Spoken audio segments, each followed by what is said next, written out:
वृंदावन में एक बड़े जी जाने माने गुरुजी की कथा चल रही थी। कथा के दौरान ही गुरुजी ने एक 30 वर्षीय युवक को खड़ा कर पूछा, माना कि आप मुंबई में जुहू चौपाटी पर चल रहे हैं और सामने से एक सुंदर लड़की आप ही की तरफ आती हुई दिखाई दे रही है, तो आप क्या करोगे?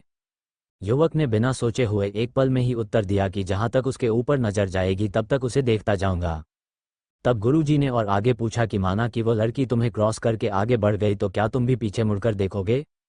लड़के ने कहा, हाँ, अगर पत्नी साथ नहीं है तो मैं जरूर उसे देखूंगा। गुरुजी ने युवक से आगे और पूछा कि जरा ये बताओ कि वह सुंदर चेहरा आपको कब तक याद रहेगा?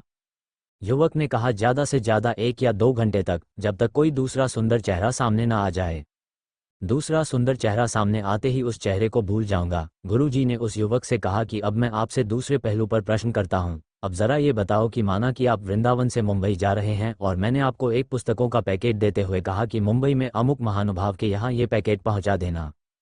आप पैकेट देने मुंबई में उनके घर गए, उनका घर देखा तो आपको पता चला कि ये तो बड़े अरबपति हैं। घर के बाहर 10-12 गाड़ियां और 5-6 चौकीदार खड़े हैं। आपने पैकेट के बारे में चौकीदार को कहा और इस बाबत सूचना अंदर भिजवाई तो वे महानुभाव खुद बाहर आ गए और आपसे पैकेट ले लिया। और जब आप वापस जाने लगे तो आपको निवेदन करके बड़े ही प्रेम से घर के अंदर ले गए और आपकी खातिरदारी की और पास में बैठकर आपको गरम गरम खाना भी खिलाया।